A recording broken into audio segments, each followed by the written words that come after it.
sinuwerte sila nung una, nagkaroon ng sunod-sunod na kamalasan. Marami nag-comment na itinapon nila yung mga images ni Buena Fortuna. Si Jet is naging occult practitioner siya.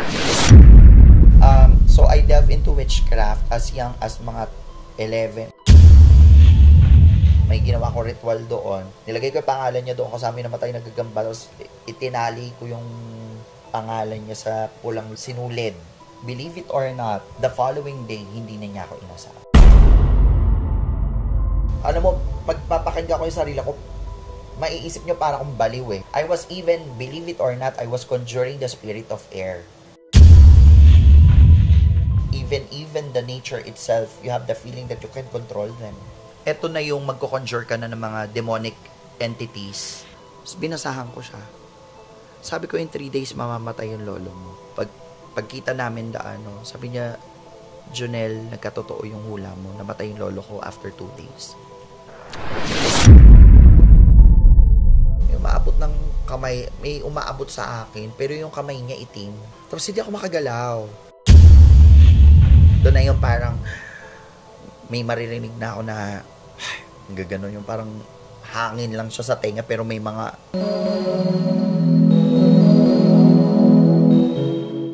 and we are live. Welcome sa panibagong podcast here at Soul Space. Yan, it's nice to see you again. Ano ba? Pag ikaw nagsasalita, ang ganda. Pag ako na nagsalita, nagiging comedy na eh. So, yan. Magkakwentuhan tayo, guys. Isasama namin kayo kasi this is one of the topic na talagang nakaka-curious at very intriguing yet very controversial at the same time. Mm-hmm.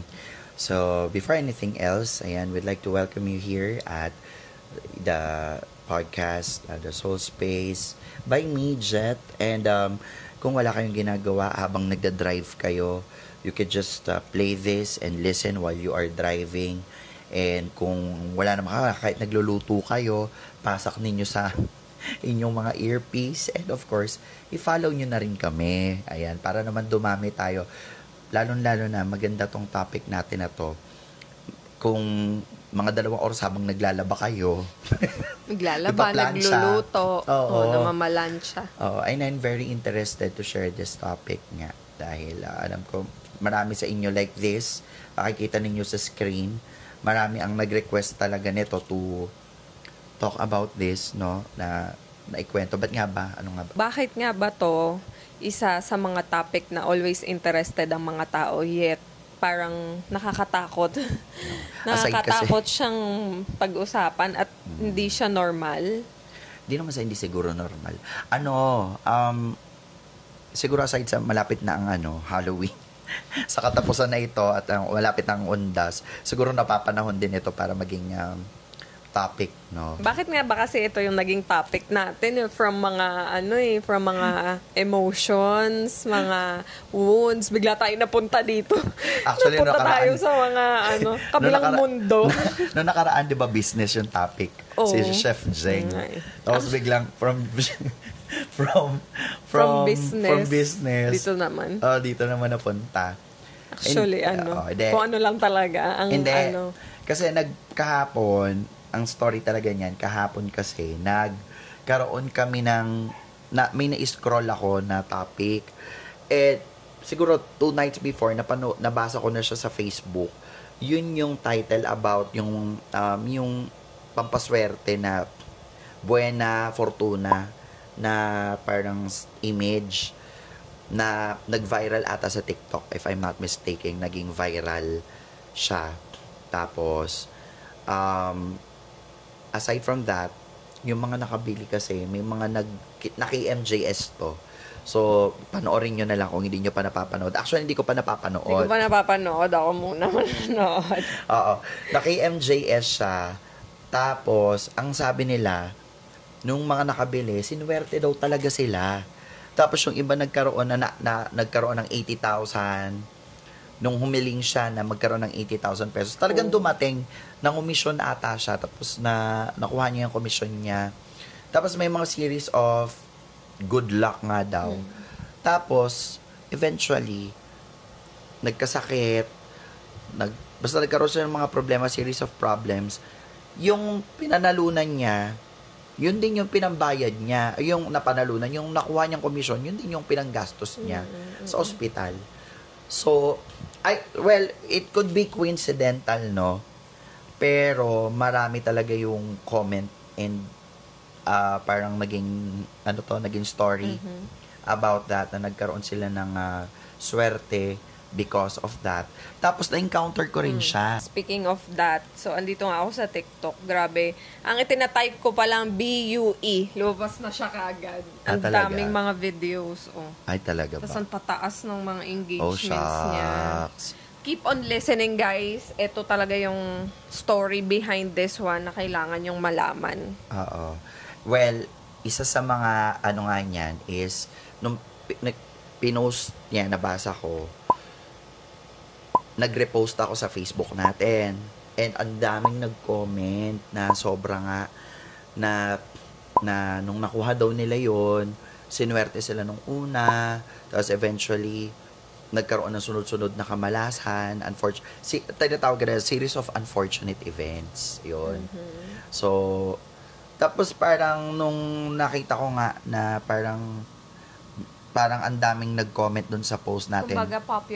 Kumbaga popular talaga siya. Popular talaga siya. Nagkaroon siya ng love, parang nagkaroon siya ng trending nga for tapos marami nag-comment na itinapon nila yung mga images ni Buena Fortuna after kasi yung nabasa mo nga 'di ba, may isa sabi na itinapon niya kasi halos wala na silang makain after. Oo, sobrang bigat ng buhay nila nung time na yun. Tapos yung kaibigan ko na singer, bumili rin siya. Sino? Si Rose. Ayan, hi Rose. Okay, so talagang sikat siya. No, si Rose bumili siya. Tapos anong nangyari, pagdating pa daw nung image sa bahay, nalaglag yung anak niya ata sa hagdan, or I'm not sure. Basta na-accident yung anak niya. Tapos, nawala lahat ng mga mga racket niya. Oo, ganon. So, I shared it because sa mga hindi nakakaalam, sige nga. Okay, so yon, first and foremost, bakit kami familiar sa mga ganyan? It's because for a time nagkaroon din kami ng encounter dyan.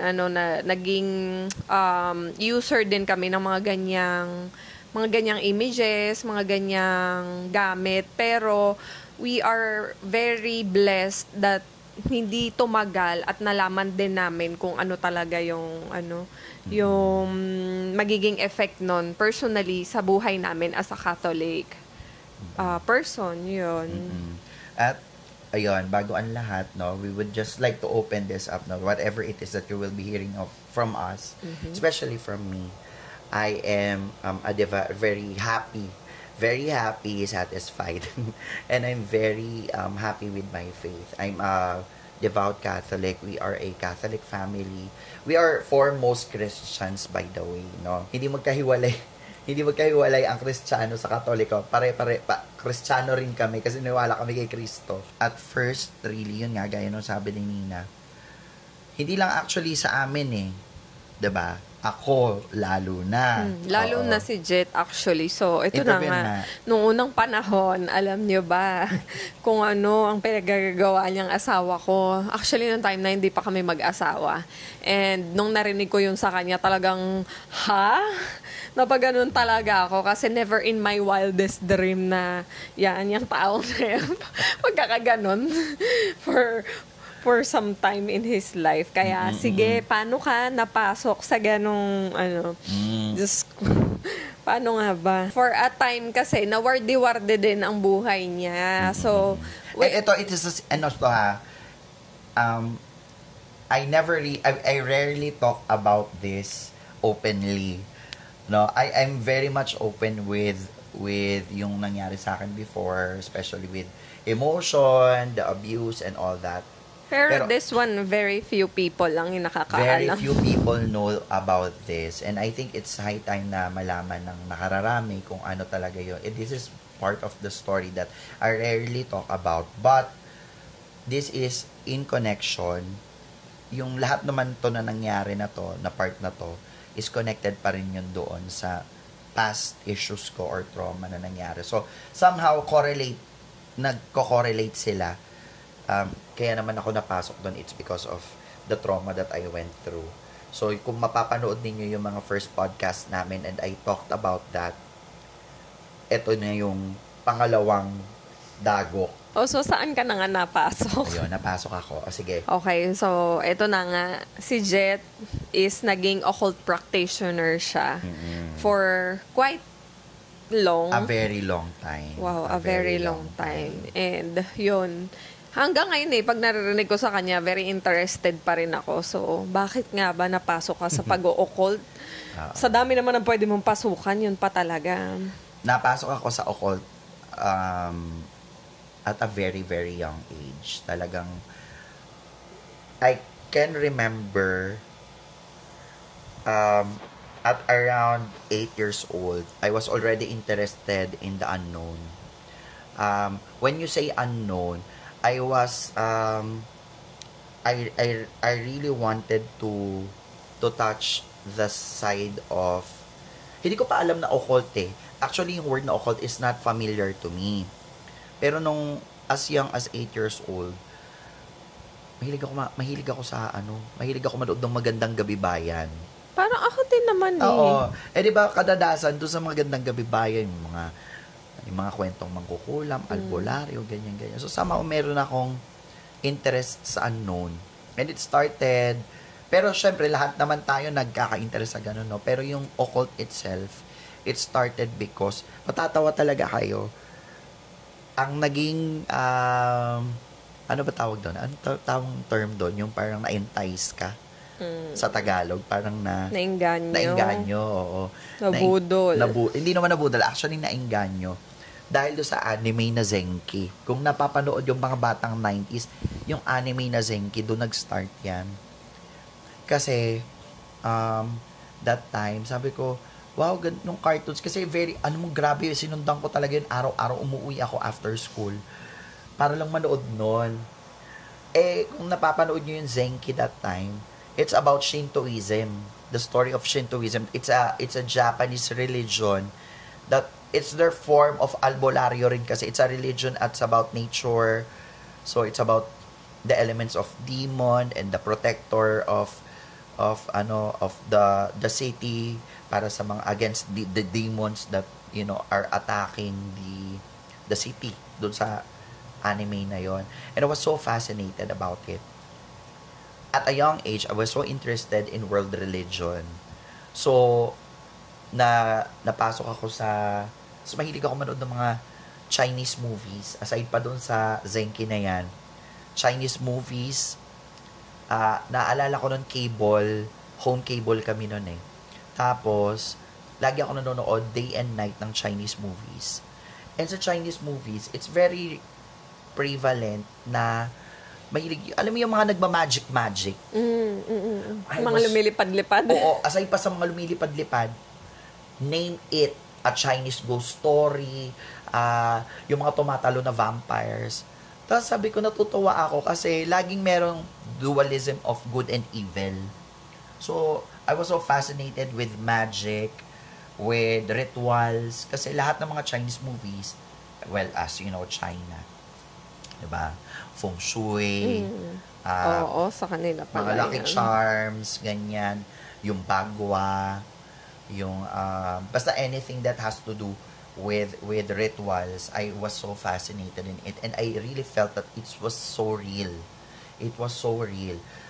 Mind you, ang background ng family ko is Catholic at that time. So, I was believing in this God and I was so interested in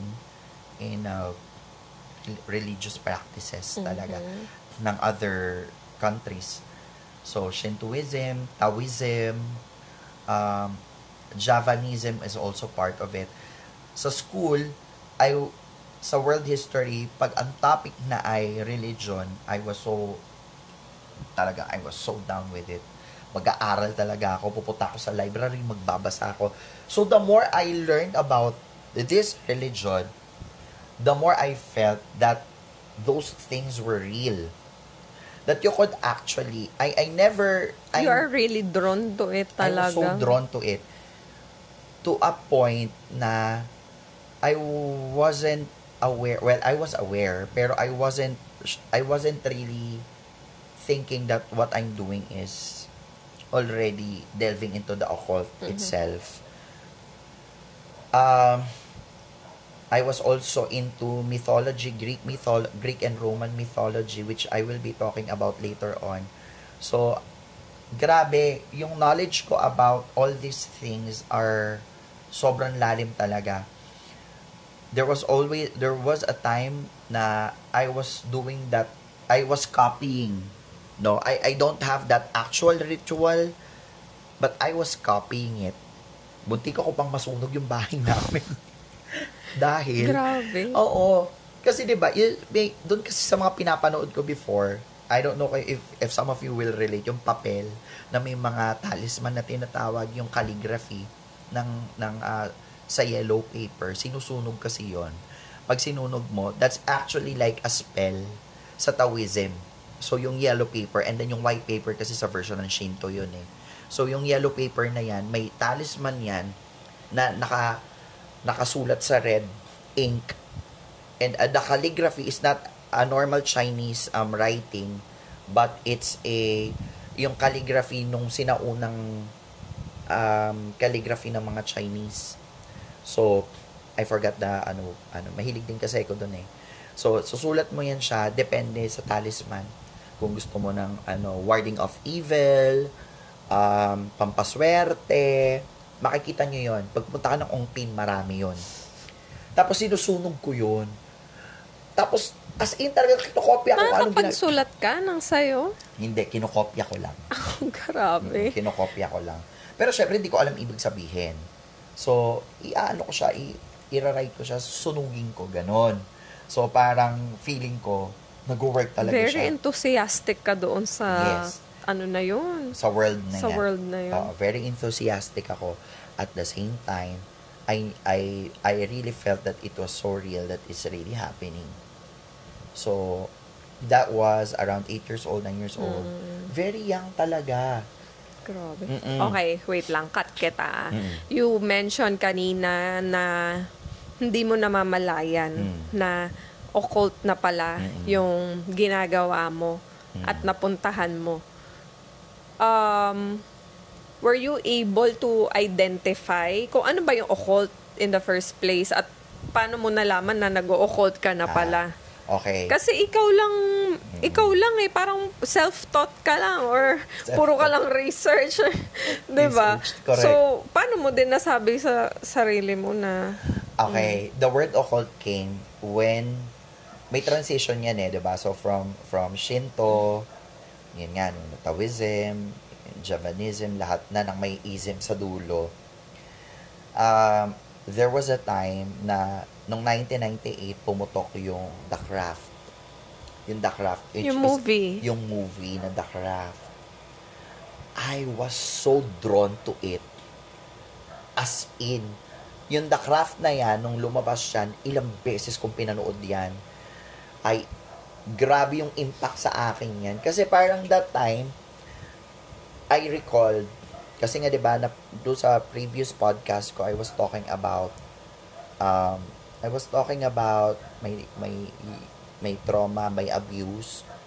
Hindi lang naman yung abuse dito sa bahay yung nangyari eh. I was even having that in school. Bullying. So, that movie really resonated with me because yung story ng The Craft was about the person who was bullied, who gained power. Because yun nga, sa school they were the outcasts, they were the outcast, tapos sila yung parang, kasi nga 'di ba may issue ako na I am defective. So doon sa movie na yon, yung mga kids doon, they were the defective ones in the school. So it really resonated with me. And they delved into something. They had the power.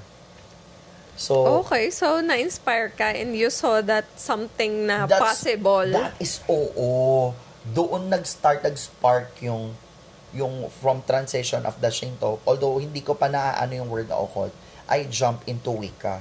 which is another word for witchcraft. So, Ang tindi talaga nito, sabi ko sa inyo eh. oo.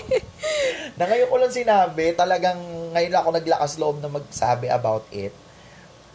So, I delve into witchcraft as young as mga 11. So, ano yung dire-diretso yan, ha? Dire-diretso yan. Tapos, I was slowly starting to become rebellious. Kasi yung mommy ko, lagi akong nahuhuli nga. Nung bata ako na naglalaro ng kandila. Kasi nga, pati yung mga symbol, yung mga Sanskrit sa Buddhism din, yung Om, I was writing it on the wall of my room. Talagang, I was so nakikita ni mama. Hindi ka natatakot? Hindi. So, purely curiosity lang and... Purely curiosity. I really felt powerful that time. I really felt that I had control of everything. Actually, yung occult kasi, ito, isingit ko lang, I was supposed to tell this on the latter part, no? Pero, yung occult kasi, mamaya na nga yun, sige, ikwento ko muna. So, yun nga, nag-dive ako doon sa witchcraft. As young as 10, ganyan, 11, 12, ganyan. Tapos, may internet na nun eh. May internet na nun. So, may computer na ako dito sa bahay. So, bibili ako ng mga load cards. Tapos, I would be researching about witchcraft or Wicca. And there was websites about it. Doing spells, doing the rituals, calling the four corners. What else? Pero, mind you, wala pang Shopee nung araw. So, lahat yun makeshift. So, lahat yun DIY. So, yung mga ginagamit ko nun, yung mga gamit, talagang binibigyan mo ng effort. I have my own books. Bumibili ako dati sa National Bookstore before, you can buy it. Doon sa religious part na, hindi religious, parang New Age. May mga New Age kasi na mga books before. Tapos bumibili ako. And then, nagbe-makeshift ako ng mga chalice. Ano pa ba yun? Tapos yung kutsilyo. May kutsilyo rin kasi eh. I forgot what's called. Basta yon. Parang hindi siya sword. Basta kutsilyo siya. Tapos crystals. Yun. Gamit ko pa nga dati, hindi crystals kasi wala akong pambili. Tawas. Diba? Kakatawa. Oh, so, okay. Yung incense, bibili ka lang naman ng incense sa Quiapo, meron ka, no? Kasi sa tabi ng simbahan, meron ka na. So, I was so drawn to it, watching that, and also Practical Magic ni Sandra Bullock and Nicole Kidman ata to. Oo, yun. Grabe yung effects sa'yo ng mga napapanood mo, no? Yes. It is because I was so drawn into power. Because I was holding everything in. Because of the bullying that I experienced. Kasi ang turo sa akin ng mama ko noon, yung prinsipyo sa akin ng nanay ko noon was, di bali ka ng masaktan, wag ka lang manakit. So everything was like yung anger and angst, I wasn't allowed to feel. Suppressed. Everything was suppressed. So, anong gagawin mo? Kung gusto mong gumante, hindi ka pwedeng manakit, disaktan mo sa ibang paraan. Something that you can control. Diba? Yun yung dun eh, yun yung idea dun eh. That was, you cannot physically harm people. Okay, so what can I do? So, I was looking for I was looking for power. I was looking for control.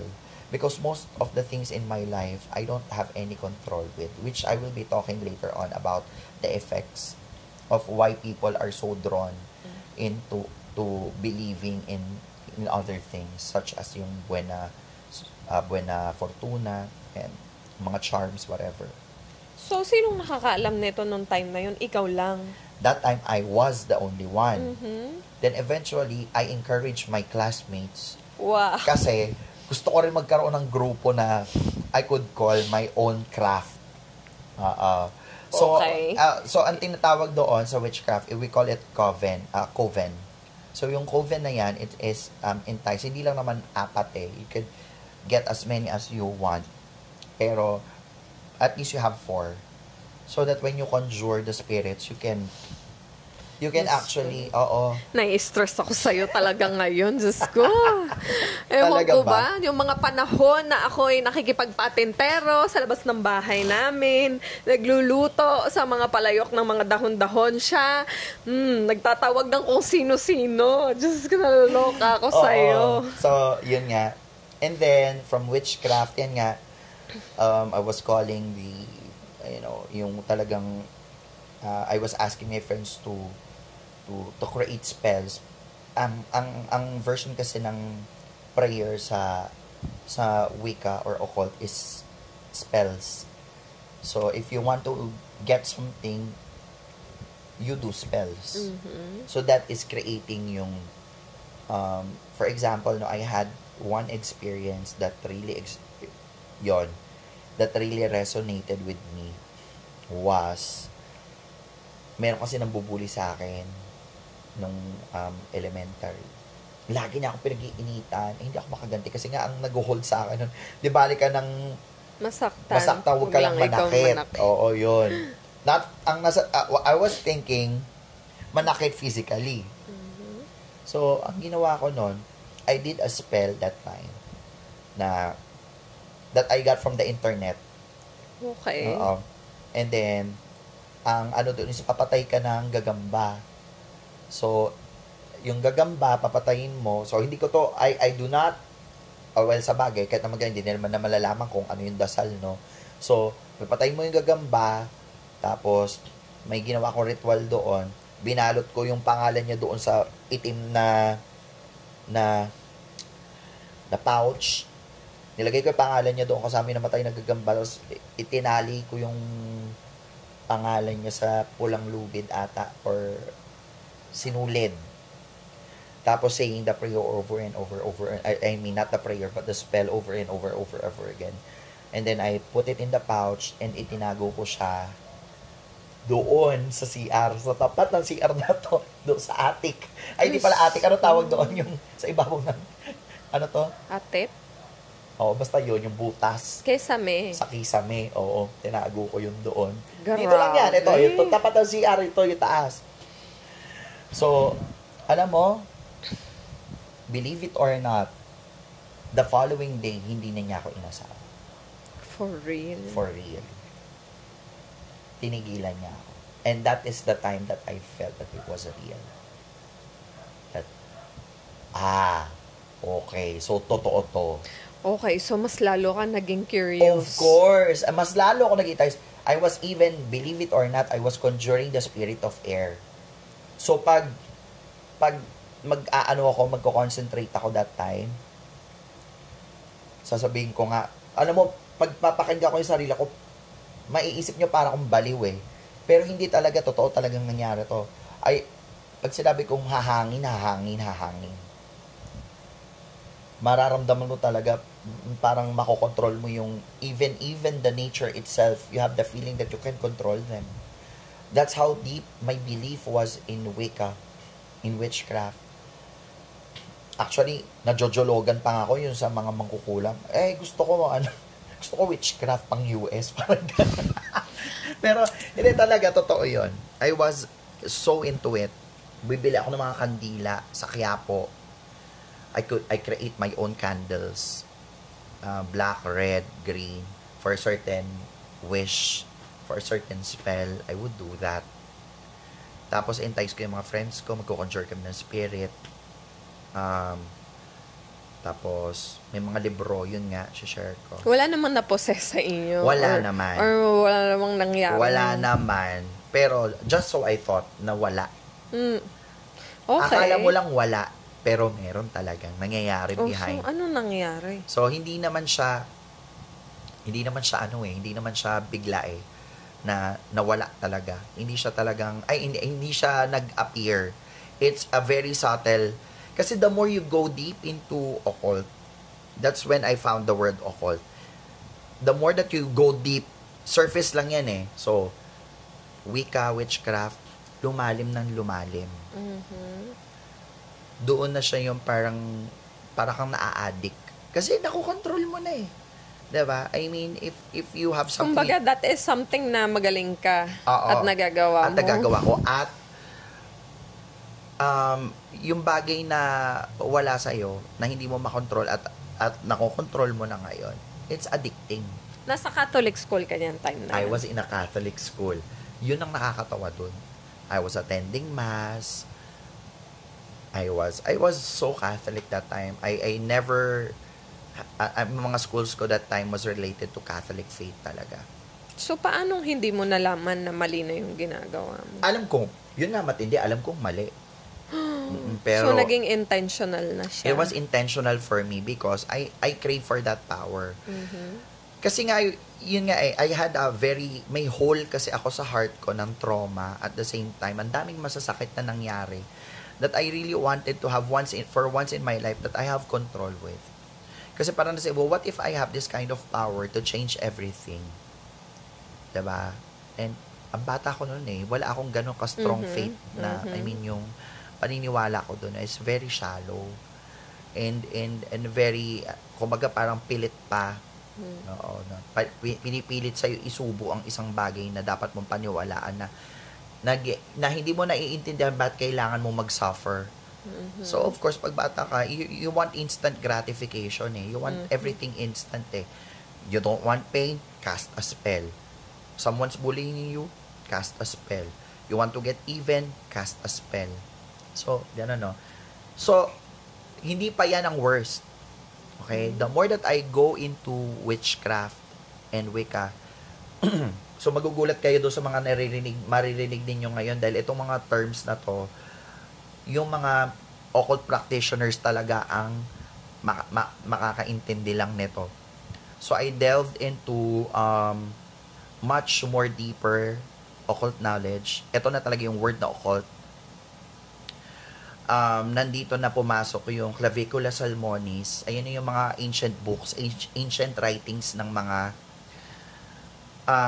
ancient writings about divination, magic, around 15th century, Clavicula Salmonis,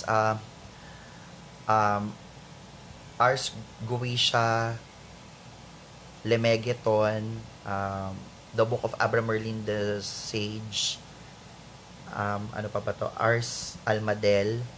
So, itong mga certain books na to, ito yung mga deeper, at talagang hardcore knowledge, yung mga sigils. Ito na yung magko-conjure ka na ng mga demonic entities. Dapat yata hindi natin sinasabi, baka kalkalin nila. Pwede. Malalaman naman din nila, pag nalaman nila ko yung mga words na to, is that, ito talaga is very, sobrang hardcore talaga nito. Pero, iba rin yung impact. So, doon naman yung mga words sa mga occultists na may knowledge about this, they know already how this book is. So, yun na yung mga nagko-conjure ka ng mga demonic entities, that you can control demonic entities and even angelic entities. So, yung Ars, eto, parang just to give an idea, yung Ars Goetia is, yun nga, yung 72 layers or hierarchies of demonic presence, which is in Catholic Church, ng mga exorcists.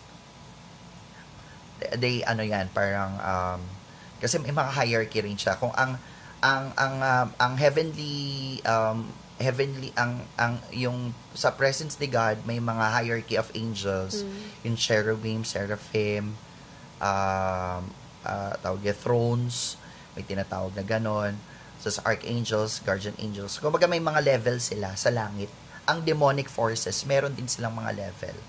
May mga cardinals din sila na tinatawag. May mga dukes of hell. So, may mga levels. So, yan yung mga naririnig nyo sa mga horror movies, like yung mga exorcist movies, like si Legion, yan yung mga part na yan. Those are parts of Ars Goetia. They're the 72 spirits na they believe that during the time of King Solomon, kaya siya yung wisest, 'di ba? Siya yung wisest. The reason why he was the wisest because he was able, according to hindi to totoo, and according to dun sa mga tradition, not tradition, but according to sa mga parang legends before, that Solomon was able to control the evil spirits, and that was his downfall because he was able to conjure the spirits according to his bidding. So yung pagiging wise niya is not coming from God. it was at first daw came from God, and then eventually when he had that knowledge, he used that knowledge to conjure Kasi he thirst for more. For more. So, nagpunta siya doon sa kabilang team. sa tabilan. And that was called the Key of Solomon or Clavicula Salmonis. Pero it was marami yan. So doon na, although kasi mahirap yung part na yan kasi may mga gamit kasi na requirement for you to do that. So of course walang gamit nga. So makeshift na naman. So hindi naman ako, syempre takot din ako sa demon that time. So syempre hindi ko ginawa yon. Pero I know the knowledge of it. I know kung ano yung nire-require when you conjure this. Pati yung mga sing-sing, may mga ganyan siya, whatever. I was even hanggang lumalim pa. So, from world religion, ayan, babalik tayo, world religion, witchcraft, Wicca, occult, and then pumasok na yung Kabbalah. Yung Kabbalah naman, it's a Jewish mysticism naman, that yung mga Jewish kasi parang version ng parang sa atin Katoliko ka pero naniniwala ka sa mga albularyo, ganyan. So may mga ganyan sila. Jewish mysticism na yung sa mga red strings, ganyan. So anyway, more into that. So lumalim siya, ganun siya kalala na I was so into it. There was also a time that I was parang naging goth ako. So, imagine, ang tagal nun from 8 years old. Okay. Yun nga ang itatanong ko. Ilang taon yan? 8, 9. So, more or less mga 15 years. Oh my. Kasi nung nagka-college ako, I was into goth na eh. Goth na nakita ako ko pa doon. yung So, mga ito yung picture ko. Ito yung mga pictures nila. Ito yung pictures ko. Papakita ko yung mga pictures ko noon. Yung naka-all black ako. Ay, grabe talaga. Nilalamig ako sa mga napapakinggan ko kay Jet. The darkness, I really embraced I was saying that yung darkness, yung even the music. I was into metal music before. Because That's my way to release my angst din. Maingay. I was wearing yung mga kaklase ko nung college na nanonood sa vlog ngayon. You already know how I am when I was in college. Sa buong klase ko, ako lang yung bukod tangi nakaitim. Libro ko itim. Nail polish ko itim. Eyeliner ko syempre itim. Ang wardrobe ko itim. Ganyan. I was so drawn into it. Tapos, basta, to cut the long story short, yung occult practices that I was really, there was even, ito pala, hindi ko I really missed out this one. O yun, grabe. Grabe talaga itong mga pinagagawa ni Jet eh. I remember may kinwento din siya sa akin dati na marunong siyang mag-cards. Yung manghula. Parang ganon. Gumagamit siya ng cards before and i-interpret niya yon. Sabi ko, paano? Di ba, usually, pag napapanood natin sa iba, yun eh, pag magpapahula ka, tapos lalatagan ka ng mga cards. And ako, sa imagination ko palang, ayoko na nun. Ayoko talaga. Pero siya mismo yung bumabasa at nagsasabi. So, aside from the occult mysticism, I'm also into divination. So, name it. Tarot reading, crystals. I also delve into crystals. Paano mo naman natutunan yun? Syempre, pag nag-aral ka ng Wicca, requirement, hindi naman siya requirement, but you all have you have candle magic, you have a reading of the cards. Ang hindi ko lang ginawa, natakot ako is Ouija board. Pero I have another version of that which is, nakalimutan ko yung pangalan, basta board din siya. Anyway, I have syempre bata pa ako noon, no? At lahat to, wala nagturo sa'yo. Wala. Everything was self-taught. Grabe ka talaga. Oo, kasi bumibili ako ng libro nun sa National Bookstore. Tapos meron sa... So, yung mga tarot cards, that time, kasi ngayon may Shopee na, di ba? That time, you can only buy it in bookstores sa fully booked before. So, nagbabasa ako nagre-read ako ng cards before ng tarot cards. Tarot dapat yun. Tarot cards. Pero dahil Pilipino tayo, tarot cards. Tarot cards. Tapos, as young as 6 years old, ng grade 6, not 6 years old pala, as young as grade 6, I have one story na... Grade 6 is around 11. I have this one story na meron kami pinunta ng mga kaklase ko na bahay nung kaibigan ko dito sa Santa Mesa. Old house siya. Tapos, sabi niya, mamamatay na, nasa ospital daw yung lolo niya. Tapos, yung bahay kasi nyo, ang laki, ganyan. Tapos, tuwan-tuwa ako doon sa bahay kasi luma, ganyan. Tapos, pagpasok namin, may library, ganyan. Tapos, merong astrology, may mga books about astrology. Ang nag-caught ng eye ko doon sa bahay na yun is meron siyang image ni Saint Michael, pero baliktad. Yung demonyo yun nakaapak doon kay Saint Michael. Oh. Oo, gano'n na image. Tapos sa library yun. Pero lumang bahay na siya eh. Tapos may mga astrology books, ganyan. So I was so interested doon sa lugar. Tapos, kwentuhan kami. That time kausuhan, 98 pa ata ito. Kausuhan pa Titanic, if I remember. Tapos kaya kwentuhan kami, Titanic, ganyan. Tapos, sabi niya sa akin, papa ko, lolo ko nasa ospital, ganyan. Tapos binasahan ko siya. Sabi ko, in 3 days, mamamatay yung lolo mo. Tapos, okay. Nakakatakot naman in 3 days, yun. mamamatay yung lolo mo. And lo and behold, pagkita namin sabi niya, Junel, nagkatotoo yung hula mo. Namatay yung lolo ko after 2 days. In 3 days, namatay yung lolo mo. Grabe. After noon, ano namang ginawa mo? Tumigil ka na. Hindi. Siyempre, nakapagbasa ako, nagkatotoo. Hindi ibig sabihin, legit to. Oh my. Oo. Iba talaga to. Oo. And yun nga, the thing about it is that the devil will really make you feel that you have control of everything and that everything is real. And ito to eh. Diba? And you would always think that it's a gift. So it's always favorable Always favorable for to you. For me, yes. Ano rin, ang gagawin ko pa dahil ang tarot cards ko noon, may mabibili ka noon, pero syempre hindi mo naman afford kasi bata ka eh. Magkano lang naman baon mo eh, di ba? So, ang gagawin ko, ipiprint out ko siya.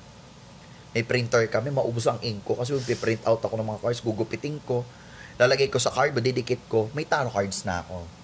Ganon.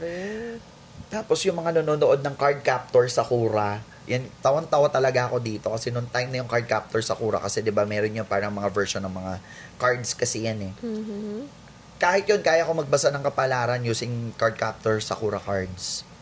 Sa school noon, pag mga break, recess, magpapahula sila sa akin, ganito, ganyan. Tapos, may maririnig akong, I wouldn't say na bulong siya, na audible, but it's in your mind. Someone will tell you in your mind what you need to say, what you have to say, and ano yung, Grabe, nakakatakot naman yung mga So, ganun ako ka-indulge sa pati yun sa tea, yung loose tea leaves. Oo. I can do reading ng kapalaran using tea leaves. Grabe talaga yung yung dedication mo doon. So, sa dami na nangyari. Meron bang time na nasabi mo na iba na to, nakakatakot na to, parang ayoko na. Parang may dumating ba na time na iba na mismo yung nararamdaman mo? There was.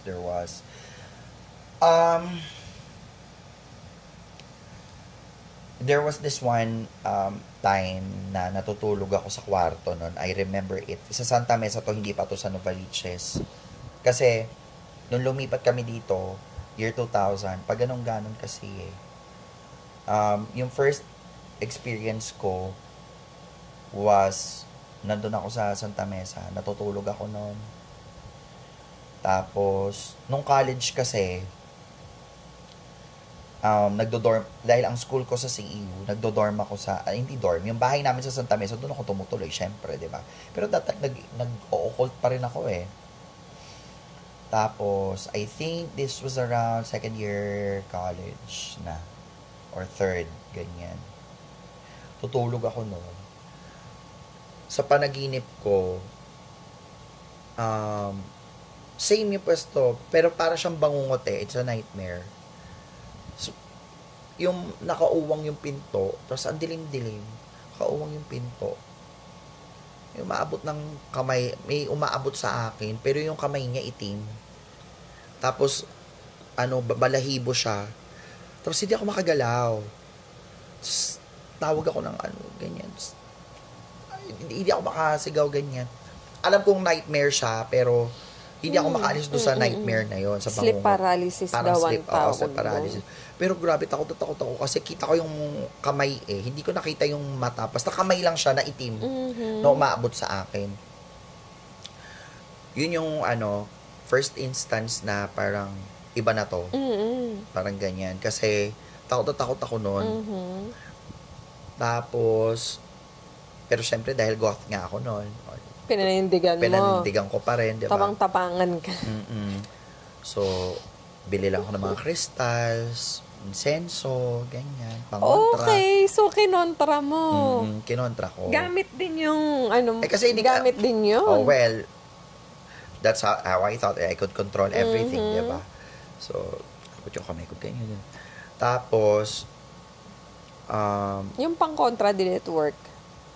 For a while. Okay. For a while. Tapos, ang hindi alam ng nakararami is that nung bata rin ako, meron na rin akong, in my memory, sa core memory ko, meron na rin akong first-hand experience of, out of the body experience, hindi, I would say, may tawag doon eh. Astral? Astral projection. Bakit di mo yan sinasabi sa akin? Nung bata ako, nakahiga akong ganyan. Pag dilat ko, harap ko kay Samina. Hala? Totoo? Ganyan, nakaganyan ako. Bata ako nun. Tapos wala ka naman third eye. I believe, sinabi sa akin yan, I believe so, meron na. Kasi, nakakapag astral project ako ng, pero hindi ako umaalis ha. As in, pag dilat ko, nandyan yung kay Sami, kitang-kita ko. Baka nananaginip ka lang, hindi? Hindi. Tapos, nung bata ko, takot ako sa mga putol na kamay. Okay.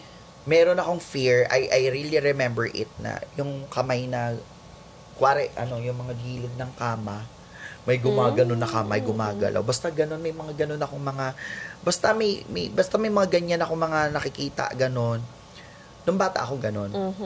Tapos, nawala siya. Tapos, yun na nga, nag-occult na. Tapos, bumalik yun nung yung nakakamay ulit, yung itim na kamay naman na. Tapos doon ako nakakaramdam, may mga naririnig na ako mga bulong-bulong.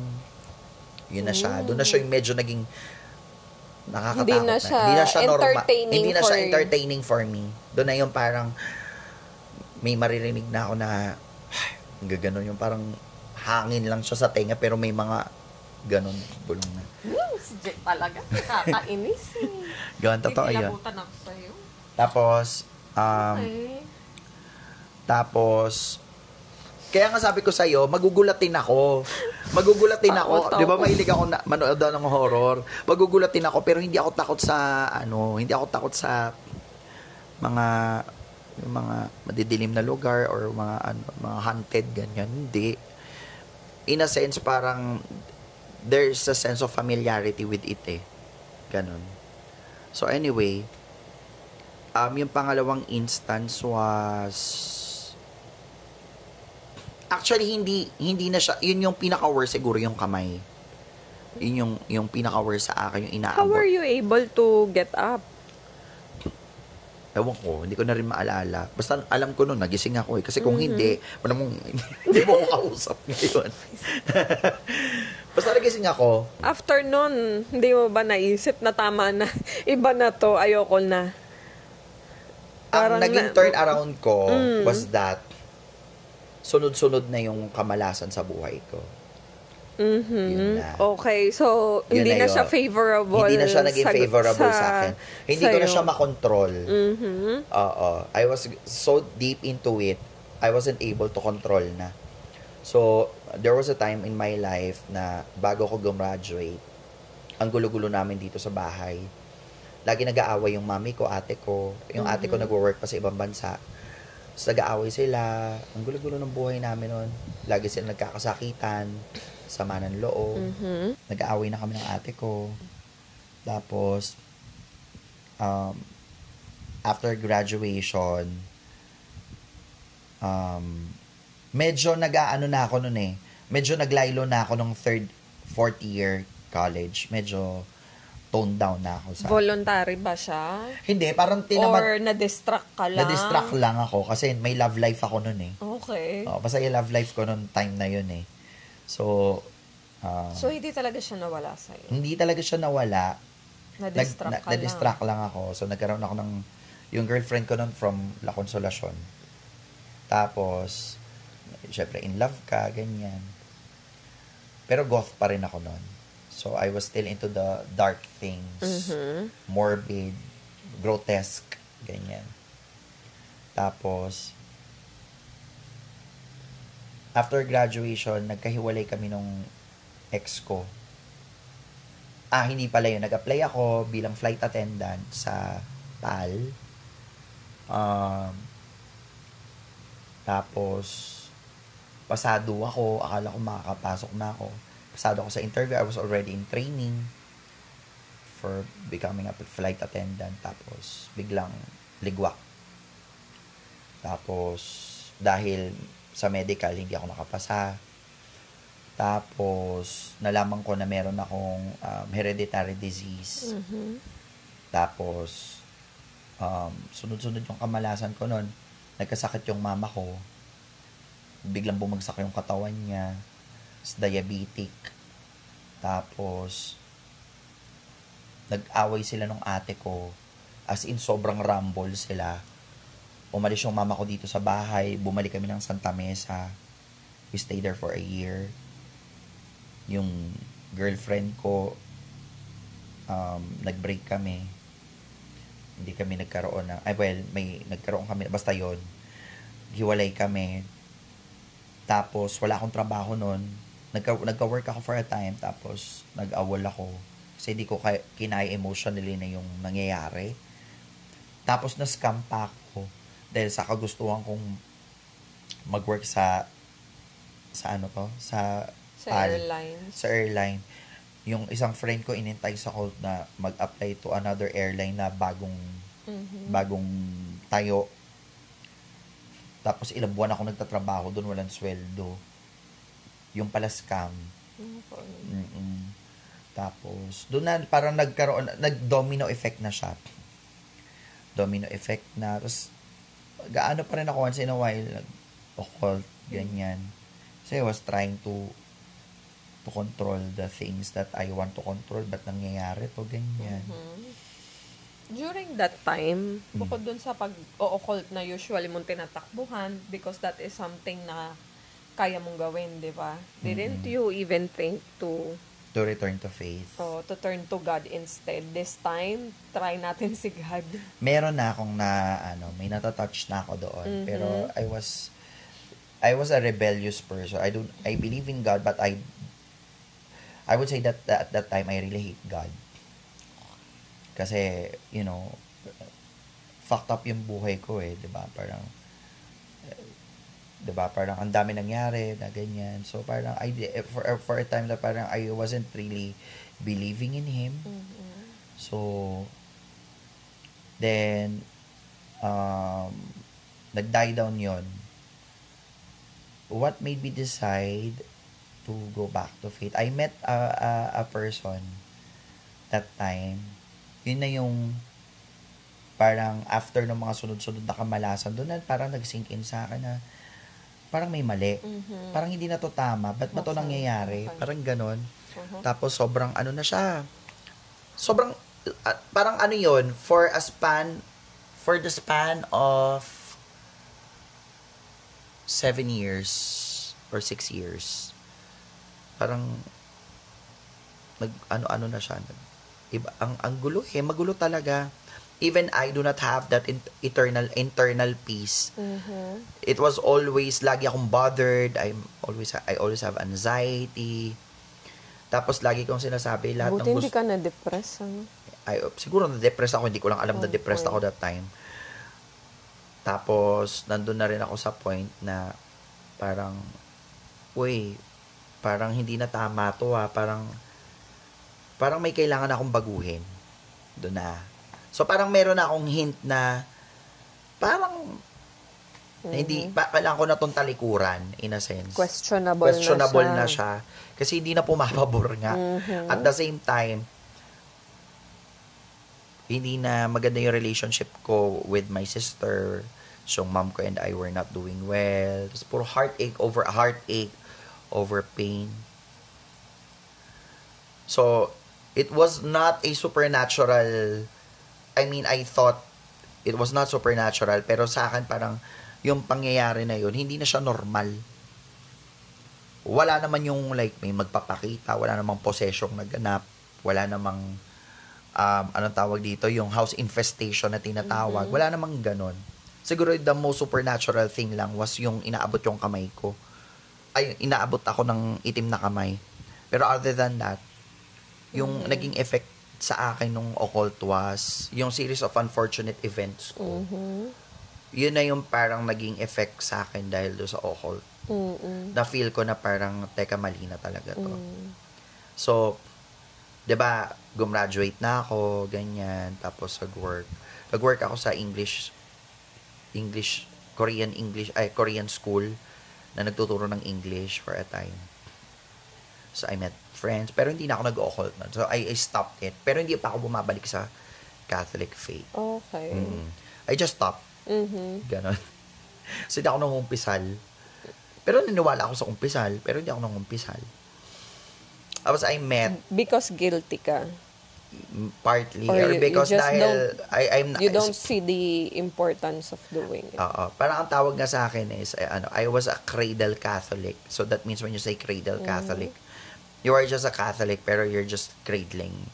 Okay. Ano ka lang? Okay. Swing ka lang, gano'n. Yes. Then, I met, diba naalala mo, nung nakilala ko na si Nina kasi that time, naalala mo na nag-aral ako ng edu. Sa CEU. Sa CEU. So, that's... nagtuturo ka sa may St. Jude. Yung St. Jude. So, may mga friend, may mga nakilala ako doon na mga kabatch. That's when I met April. Si April, yung friend ko, kaklase ko siya sa edu. Oh, I remember her. Si April is nasa Catholic, Catholic in Action. Tapos kaklase ko siya sa education class. Tapos yun na, kwentuhan kami, ganyan. Tapos pinakilala niya ako kay Kuya Jason. Yun yung story nun. So, si Kuya Jason, I already met him 2011, mga ganyan. Tapos, yun, parang nagkakwentuhan about Catholic faith, ganon.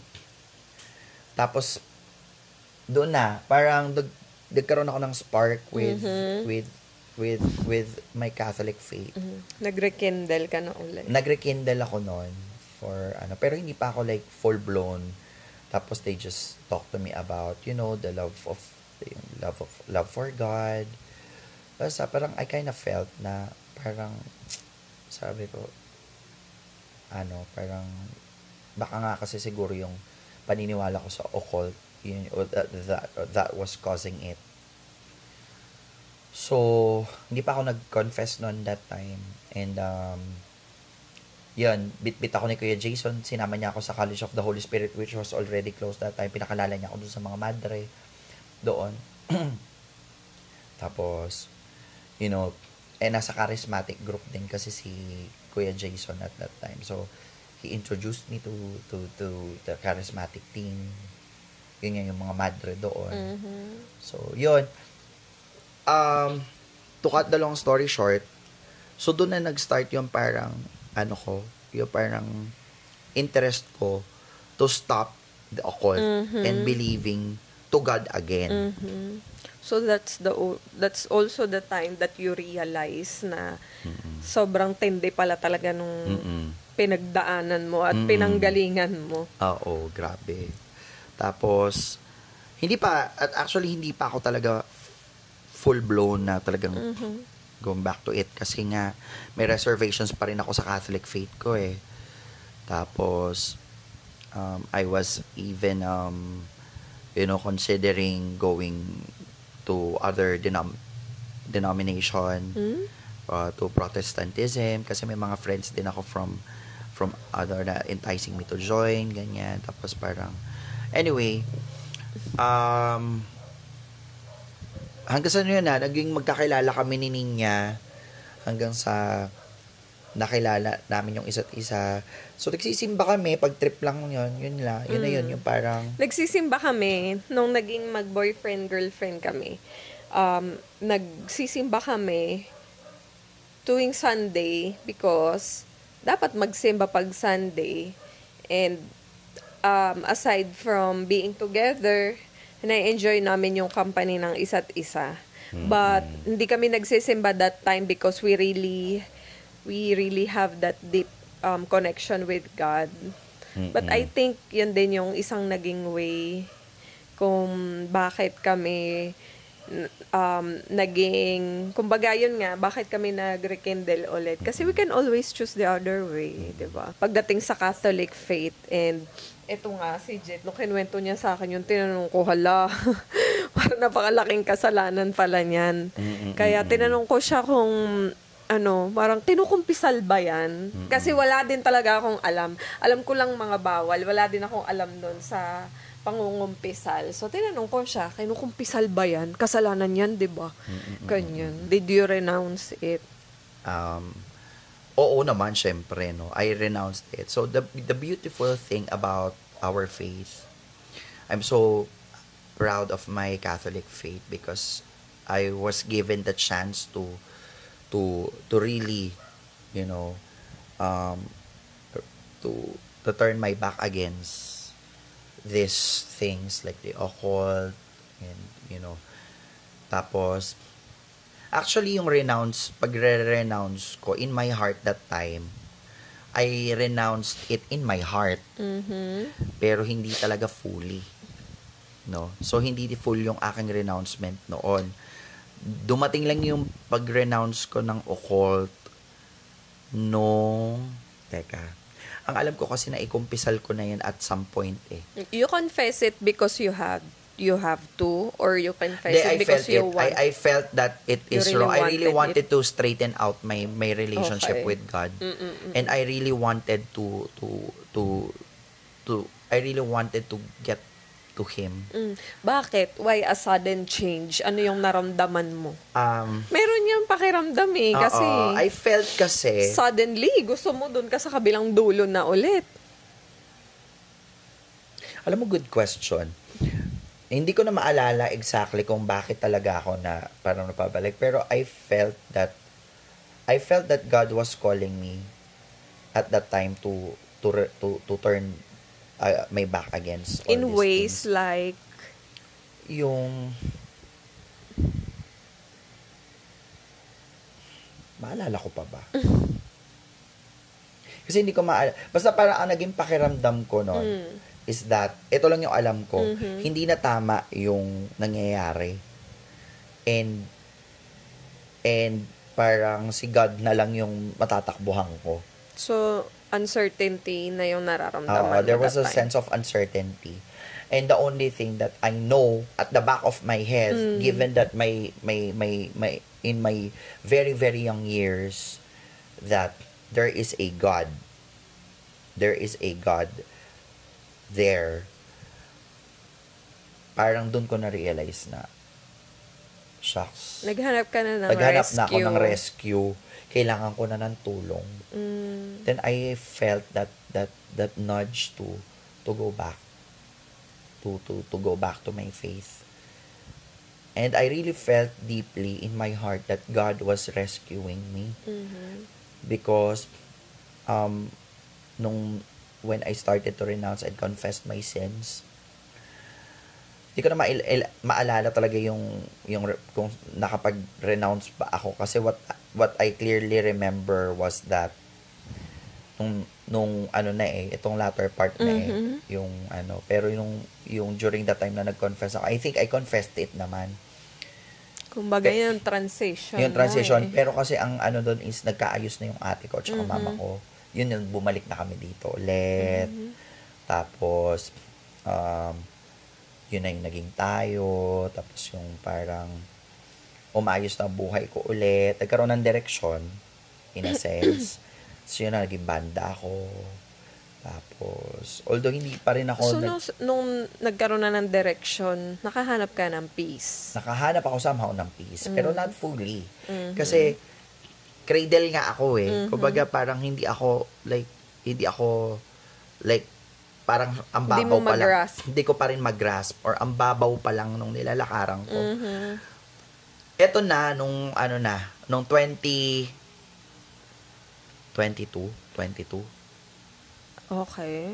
Oo, eto na yung latter part. So, although yung kinasal tayo, nandun na yung provision nararamdaman ko naman yung provision ni God sa buhay natin through the intercession of Saint Padre Pio. So, pero sobrang babaw talaga ng faith namin noon. It's like very conditional. Ako na yung personally, very conditional. Very conditional yung faith namin, na parang lalapit lang ako pag may kailangan ako. Magdadasal ako kasi may hinihiling ako. That was makakaalala lang kami pag may pinagdadaanan kami. Oo. Tapos makakalimutan ko na naman. Tapos, ang ano pa noon was that, pero I stopped doing the occult na.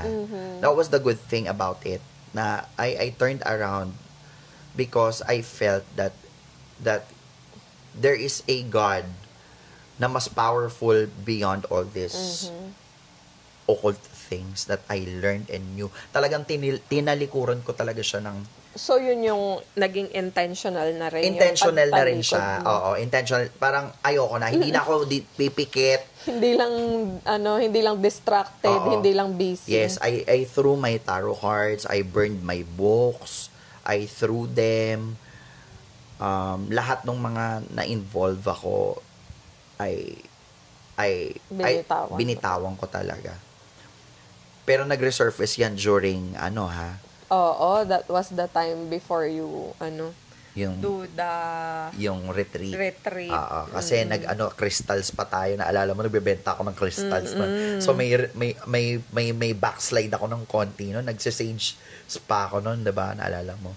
So tapos pero may somehow may faith. So ito na yung nandito ako sa stage na yung typical na Pilipino na naniniwala sa Diyos pero naniniwala sa mga charms, naniniwala sa mga pampaswerte, ganyan. So, hindi na ako nag-o-occult, pero yung paniniwala ko na I can have God and I can believe in the... Kumbaga, nagpapasigurado ka, meron kang pangsalo. Meron akong fallback. Meron kang second option. Yes. Kaya 'di ba, yung typical na Pilipino, pag nakakita ka ng altar, nandoon si Jesus, nandoon si Mama Mary, tapos sa katabi nandoon si Buddha. Yung Tapos yung pusang gumagalaw na gano'n, 'di ba? Napaka-ironic. Tapos okay sa sasakyan, may rosaryo or may cross, kung Protestant yung cross lang. Kung Catholic ka, may crucifix pero may nakakabit na pula na pampaswerte daw, ganyan, pampaprotection sa biyahe. So I didn't know that until then. Actually din ako hindi din ako aware diyan. Coming from syempre yung natutunan ko lang din sa magulang ko noon. Catholic din kami, devout Catholic din yung family ko before, nung buhay pa yung daddy ko. But since nung namatay si daddy, nagdating daan na si mama at saka yung panganay kong kapatid. So, kumbaga, yung foundation of your faith, hindi yung foundation ng faith namin lalong gumuho na hanggang sa naging kanya-kanya na lang. Tapos ako, ganun na lang din, go with the flow na lang. Pero, ang isa din sa pinagpapasalamat ko din talaga is never naman ako at naging intentional din sa akin talaga na magstay sa pagiging Kristiyano. Kasi yun din naman yung ating yung love for God, a love for faith, no.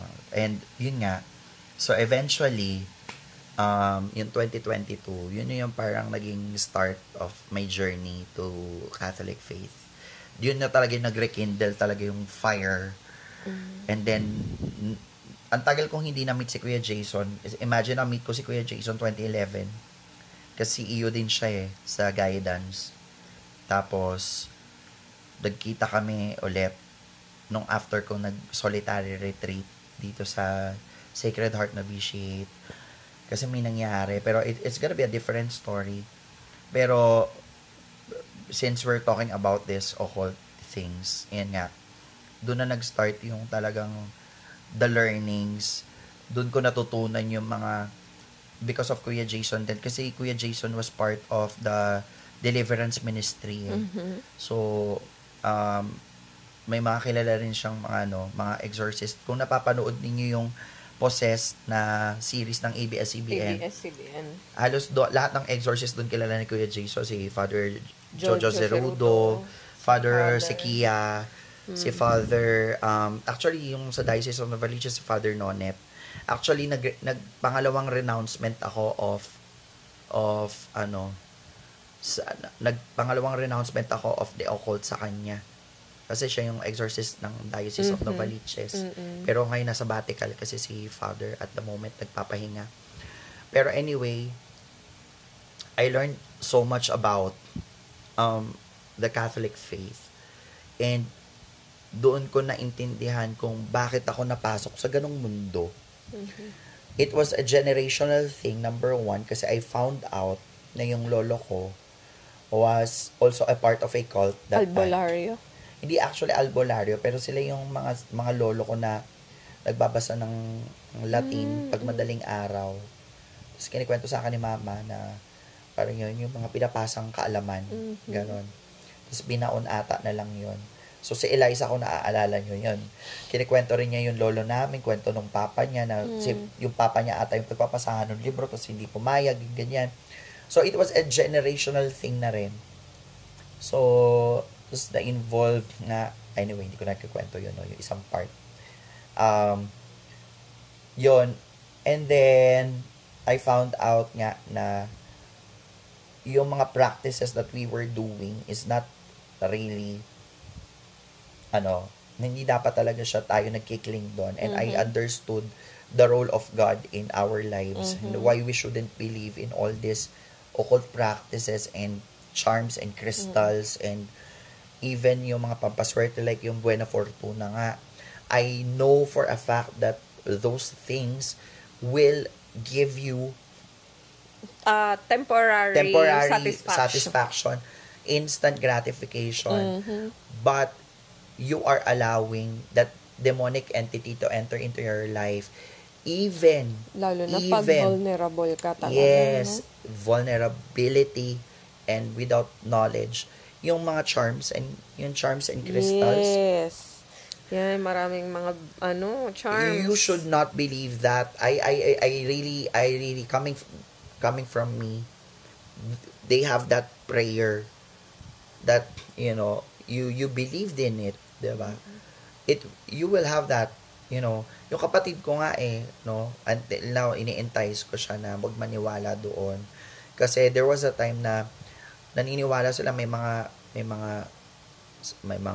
kami sa bahay, 'di ba? May mga nagsisimba sila ganyan. Tapos may altar sila doon, they have they have Jesus, they believe in Jesus and all that. Pero nagpapa-feng shui sila. Naniniwala sila doon sa mga pampaswerte. It's the duality. It's in our culture. Pero yun nga sinasabi na wala namang mawawala sa akin Pero in all honesty, ang daming nawawala sa iyo. Number one is your relationship with God. The trust in God. Number two, nawawala sa iyo yung pagpa-persevere. I mean, yung virtues that the gifts and graces that you should be receiving from God. You are taking that, kumbaga parang hinaharang mo yung kung ano yung para sa'yo. You know why? Because we are so afraid of, number one, we are impatient. Lagi tayo nagmamadali sa grasya na dapat natatanggap natin or grasya na binibigay sa atin ng Diyos. We are so impatient na dapat lahat instant. So, feeling natin, pag hindi natin nakuha yung dasal na gusto natin, hindi tayo napakinggan. Pero ang hindi natin naiintindihan, meron kasing ibinibigay sa atin ng Diyos na para sa atin sa tamang panahon, sa tamang oras. Hindi man yun yung eksaktong bagay na hinihilig mo, pero hihigitan niya yun sa panahong handa ka na. That's when I learned in my faith, in my Catholic faith, that there is really a gift in suffering. Yung suffering na pinagdadaanan natin, there's also graces in it that we're taking for granted. That the difficulty is actually, the difficulty that you are having right now is actually an avenue for grace. It's an avenue for holiness. It's an avenue to get closer to God and to really know Him. Kasi nung nakilala mo naman si God, hindi naman siya nag-promise na pag lumapit ka sa akin, bibigyan kita ng swerte. Lumapit ka sa akin, pagagaanin ko ang buhay mo. Yes, in some part, that's true, na pagagaanin niya, pero hindi sa earthly matters itong sinasabi niya. Yung pinangako niya sa atin, wala dito sa lupang ito. Although, it's always in the kingdom of God. Yes, it's always there. Number 2 is control. So, kaya tayo na-fall sa ganyang mga bagay because we see our life that we should be in control. Na tayo, trabaho ko to, pinaghirapan ko to Ginawa ko to, dapat meron ako, may ginawa ako, dapat may kapalit. Pero trabaho ko, akin to. I agree. Oo. So, yung thinking na that yung ownership of what we have in this life is atin talaga, it's in our own effort, doon tayo nagkakamali. Kasi, we have to realize, and this is when I realized that in a few days, few weeks, na nung nasa deep prayer ako na wala naman tayo empty. Kung tutuusin, wala naman atin Lahat ng meron tayo galing sa Kanya. So, bakit natin pinipilit i-control yung bagay na hindi sa atin? Diba? So, yun yung number 2. Number 3 is we are afraid of suffering. We are afraid because of we are pain. very conditional. We are very conditional people. And if we only learn how to see ourselves as servers of the Lord, na sa Kanya lahat ng gagaling ang provision, yung meron at wala tayo, mas madali nating matatanggap na Lord, kung ibibigay mo sa akin tong grasya na to at para sa akin tong grasya na to, and you allow me to be that vessel for that grace, then that grace should be given to people. Kumbaga, hindi siya dapat inaangkin natin na akin to, trabaho ko to, pinaghirapan ko to. Yes, kahit yung pagod mo, kahit yung pagod na pagod yung katawan mo, offer it to the Lord. Yes, hindi ka nagtatrabaho para sa sarili mo. You are working for His goodness and yung love mo sa Kanya. And that's how it struck me nung habang tumatagal ako dito sa journey ko sa faith. And I really, really love my Catholic faith. And I really, I say it out loud because it's deeper than I initially thought. Na it's very rich. It's very, kung nalalaman lang ng nakararami kung gaano ka-rich and very vibrant ang faith natin and how God gave this church to us and how God gave us this out of His love, no, para sa atin. Kristiyano tayong lahat, and grabe lang na hindi ko lang ma-put into words because the peace that I have in my life right now, hirap man kaming mag-asawa, may mga problema man kaming pinagdadaanan, parang dumadaan kami dito with love and peace, with stillness in the heart, and that is a gift. No, ang peace naman kasi nga hindi naman yan nagagaling sa yung absence of absence of conflict. No, what we initially thought is that ang peace dapat walang problema, walang ganyan. Peace is actually you have that inner peace even if there is conflict, that you can move freely with joy in the heart, with that internal calmness, silence, even if everything is messy falling apart, but you have that, you are grounded inside, and that is what we really need to aim for. Kaya I hope that in this podcast a lot of people will learn about why we shouldn't believe in these things, yung mga pampaswerte, because it really hurts the God that we know, na naniniwala tayo sa Diyos pero parang naninigurado tayo, o sige, maniniwala ako sa feng shui, o maniniwala ako sa bracelet. Para pag hindi ka present, sa hinihingi ko, merong isa na sasalo. So parang, okay, maniniwala ako sa iyo, Lord, pero tatakbo ko dito kay feng shui, or maniniwala ako dito kay which is, it should not be the case. We should put our trust in God. It's easy to say, pero it's hard to put faith in something that you cannot hold and understand, and you don't have evidence in. And that is faith.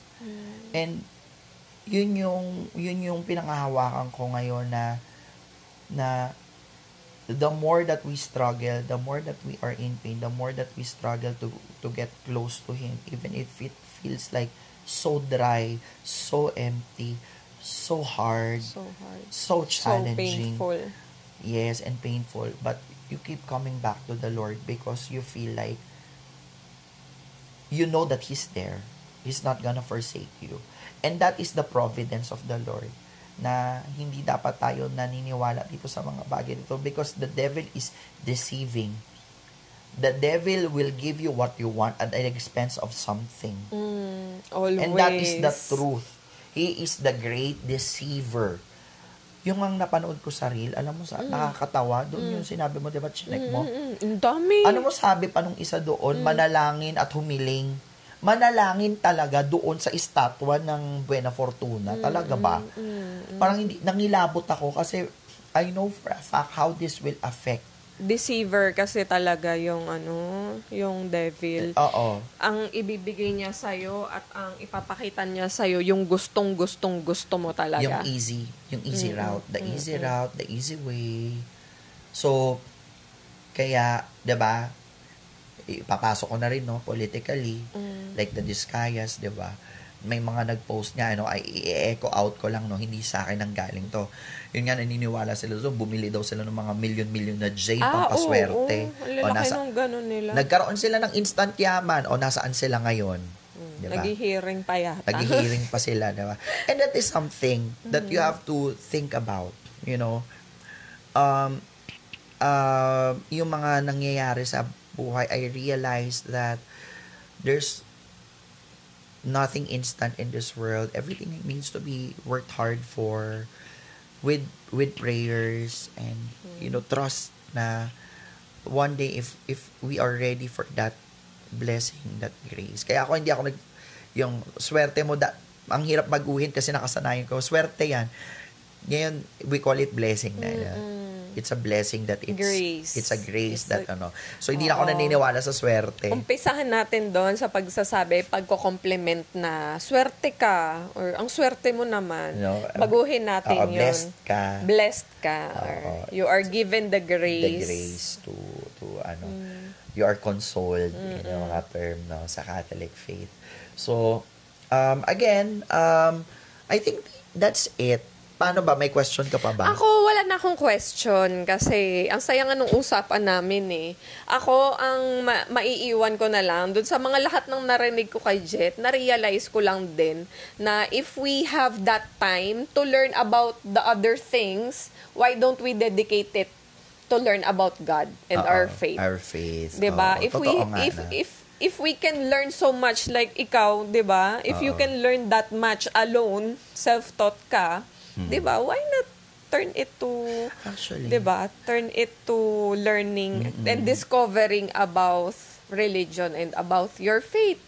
Yun. especially right now, I'm so happy. I learned so much about my Catholic faith. When I learned about the early church fathers, I learned about the vibrancy of our faith. Na akala ko ito lang, hindi pala, ang dami, and how yung fullness of our faith is Tsaka hindi siya selective, very diverse siya. very diverse. And correct. very relatable din in a sense. Hindi mo masasabi na imposible naman yan. Kasi si God, di ba, sasabihin, si Jesus yun eh. Kami tao lang kami. Correct, Pero marami pang ibang mga tao dyan na talagang masasabi mo na kung sila pinagdaanan nila yon pare-parehas lang din naman tayong tao. Kung pagdadaanan at pagdadaanan mo din yun. So again, yung mga red flags no na mai-encounter ninyo, don't believe in anything na yung term na walang mawawala. Yan yun. Wala namang mawawala sa iyo. Doon pa lang Pamahiin. Stop it. Do not believe in superstition, pag-albularyo, pagtatawas, name it. Pagpapahula. You're jeopardizing your faith. You're already jeopardizing your belief in God. And again, God is a jealous God nga, no? According sa Bible, yung commandment, 'di ba? And truly, you cannot serve two masters. You cannot serve this God and then another God. What's gonna be it for you? You know, napakagahaman naman natin kung dalawang Diyos ang pagsisipin just because we wanted to get something, di ba? Because we wanted to control something. Again. Walang sa atin. At ang kaginhawahan daw at peace, kaginhawahan at kayamanan na dapat nating inaasahan ay hindi yung makamunduhang kaginhawahan. It's one thing to know the faith and living the faith. Knowing the faith is easy because you can just, learn about it. But living the faith is different. And it's really hard because even for me, being a Catholic, kaya kasi sabi ko, hindi porket nagsisimba kami or gumagawa kami ng mga ginagawa sa simbahan, napakabuti na namin o talagang At hindi na kami makasalanan. We are in the process. We are still journeying. And we are the more nga na mas lumalapit kami sa Diyos kasi humihingi kami ng tulong na i-purify kami our intention and our hearts to know Him more, to persevere. And it's really hard kasi we are broken. I believe that we are broken people. So ayun, so to sum it all up, the occult journey that I experienced, take it from me, it will not do you any good. Even yung mga evil eye na yan, throw it away. Renounce it. If you are a Catholic, ask people. You can message me. You can ask me. I have friends in the deliverance ministry that could help. You could go to your local church. If you are a Protestant, you can ask your pastors for guidance. And hindi dapat kayo naniniwala sa mga bagay na instant na nakakor, because again, the devil is the deceiver.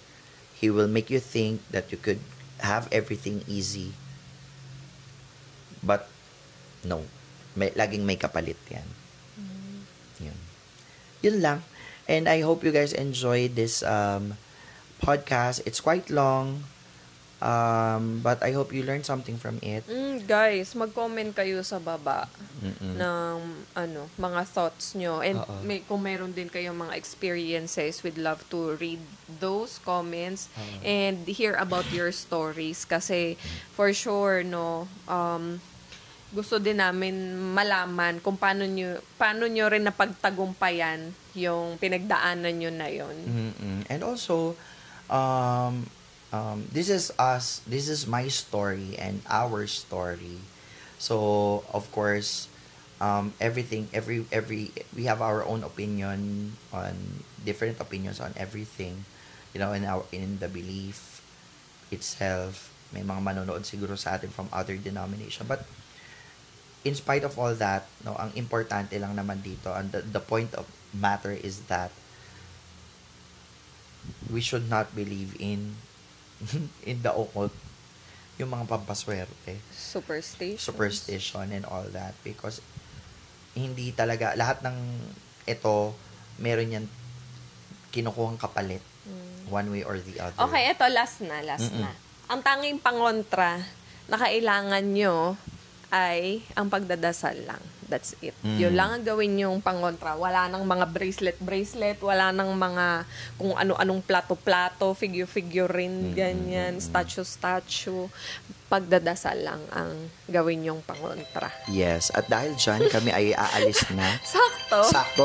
Nag-bell na ang alarm. So, again, thank you so much for watching this podcast, Soul Space. You can follow me in Facebook, Instagram, yun sa page Nina Rayos, sa Instagram Nina Rayos, and sa Spotify, I will be uploading this podcast as well.